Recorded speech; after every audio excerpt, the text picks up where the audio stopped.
Una definición de pobreza lo más general posible se considera como una situación de escasez o carencia material en relación con una magnitud o patrón de nivel normativo, es decir, umbral que se separa lo deseado de lo indeseado de la condición material particular. Por otro lado, se define por la satisfacción de necesidades para la sobrevivencia, pobreza absoluta, o por la sobrevivencia con dignidad, pobreza relativa, dado que la situación material puede describirse desde una o varias dimensiones, como el ingreso, la educación, la salud, el trabajo, la vivienda, entre otros. De ellas se derivan las distintas definiciones de pobreza y sus modos de mediación. El mal gobierno y la mala implementación de políticas públicas que generan un margen, o sea, una amplitud mucho más grande entre las clases sociales, creo yo, ¿no? Es una opinión muy personal. Lo que justifica un abordaje de la pobreza desde el punto de vista de la cultura es que el comportamiento del ser humano no está determinado biológicamente. Lo que hacemos, pensamos, decimos y sentimos no lo tenemos al nacer, sino que lo vamos construyendo a lo largo de la vida. Las ayudas socioeconómicas son necesarias porque en países como los nuestros, de América del Sur y del continente africano también principalmente, y en todos los países del mundo hay programas de ayuda económica para los más desasistidos. La cuestión está en la correcta fiscalización de esas ayudas. Eso para nada malacostumbra a las personas en lo absoluto. Lo que lo malacostumbra es la mala fiscalización de esas ayudas. Que la sociedad misma se evoque a verdaderamente darle la importancia a la educación que se merece, y de esa manera se le exige a los entes gubernamentales y a las corporaciones económicas mundiales que impriman mucho más capital en educación. América Latina continúa siendo una de las regiones con mayor desigualdad del mundo y la pobreza juega un papel principal en esta situación. Mientras que en algunos países la mayoría o una minoría muy amplia de la población vive en algún nivel de pobreza, en otros esta se encuentra prácticamente erradicada o en unas cifras muy limitadas. No obstante, conviene relativizar primero lo que entendemos como pobreza. Cuando se menciona este fenómeno, implícitamente se limita a la pobreza extrema, que es la parte más grave de esta situación. Un informe de la Comisión Económica para América Latina y el Caribe, CEPAL, indica que durante el año 2017, el 30.2% de la población, alrededor de 184 millones, vivía en condiciones de pobreza, en tanto que un 10.2%, unos 62 millones, se encontraba en condiciones de pobreza extrema, el porcentaje más alto desde el año 2008.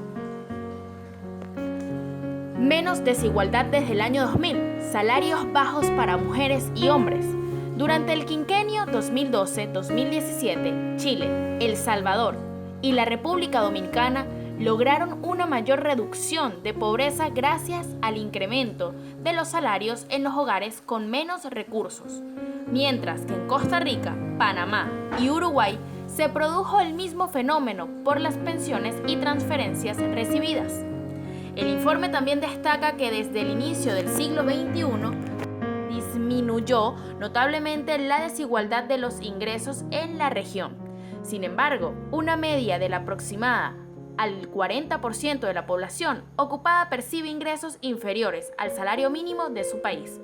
Esas cifras se incrementan notablemente cuando hablamos de mujeres, 48.7%, y de jóvenes con edades entre los 15 y los 24 años, 55.9%. La situación en el segmento de población joven femenina es especialmente delicada, ya que el porcentaje se dispara al 60.3% y por ello la CEPAL instala a implementar políticas universales sensibles a las diferencias para cerrar las brechas de acceso que afectan a los distintos grupos de la población, así como reconocer el escenario de nuevos y antiguos riesgos que inciden en la sociedad en su conjunto, indica la Comisión. Un 50.2% frente a un 74.4%. Además, más de la mitad trabajan en sectores de baja productividad y el 80% no cotiza en su sistema de pensiones.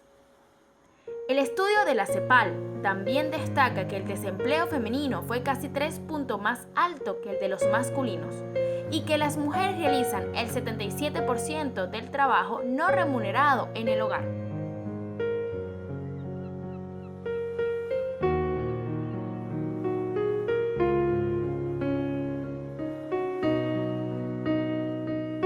América Latina siempre se ha caracterizado en el contexto mundial por ser uno de los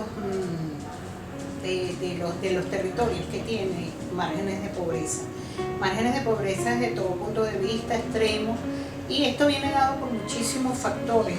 Uno de los factores que más se ha presentado es que estos países han venido de dictaduras, a pesar de que yo tengo otro tipo de concepción sobre ello, porque a pesar de que son dictaduras, el ejemplo de Chile, cuando Pinochet, de Vilela, de varios de los dictadores, siempre ha habido crecimiento. No con todo ello podemos decir que un país que tenga crecimiento puede ser un país desarrollado, y es debido a la mala distribución y la desigualdad que hay en el ingreso. Cuando hablamos de distribución del ingreso, lo podemos hablar desde el punto de vista del ingreso nacional, que tiene que ver con lo que es la tierra, el trabajo, capital y la organización.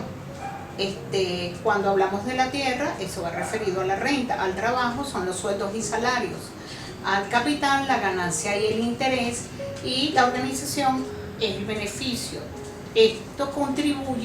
Todo esto contribuye a crearlo y se distribuye entre ellos precisamente. Cuando hablamos de la desigualdad, tenemos que utilizar uno de los índices, que es el índice de Gini, que es la diferencia de los ingresos. Mientras más bajo sea el ingreso, más desigualdad existe. Entonces, de acuerdo a ello, esta es la relación entre la población y el ingreso nacional en un periodo determinado. De acuerdo a lo que habla el Fondo Monetario Internacional, a lo que habla la CEPAL, a lo que hablan muchas instituciones a nivel iberoamericano, se dice que Guyana es uno de los países que va a crecer en este año. Guyana, ¿por qué? Porque se consiguió petróleo en Guyana. Panamá, República Dominicana, Dominica, Paraguay, Bolivia, con todos los problemas que ha presentado, ha tenido crecimiento y se dice que crece para este año igual. Colombia, Perú, Guatemala y Honduras. Luego vendría lo que es Chile, Uruguay, Ecuador, y Venezuela no crecería en este año debido a la hiperinflación que hay en la actualidad, y la política partidista no debe inmiscuirse en lo que es la política económica. Todo lo que trata de la macroeconomía, la microeconomía debe estar, cada organismo debe llevarlo a cabo. El fenómeno de la pobreza en el ámbito mundial y particularmente en América Latina o Iberoamérica se refleja de manera contundente en las condiciones de vida de la población. Durante las últimas décadas, este fenómeno se ha visto agudizado, particularmente en los estratos de clase media y en aquella población que se encuentra en pobreza o pobreza extrema.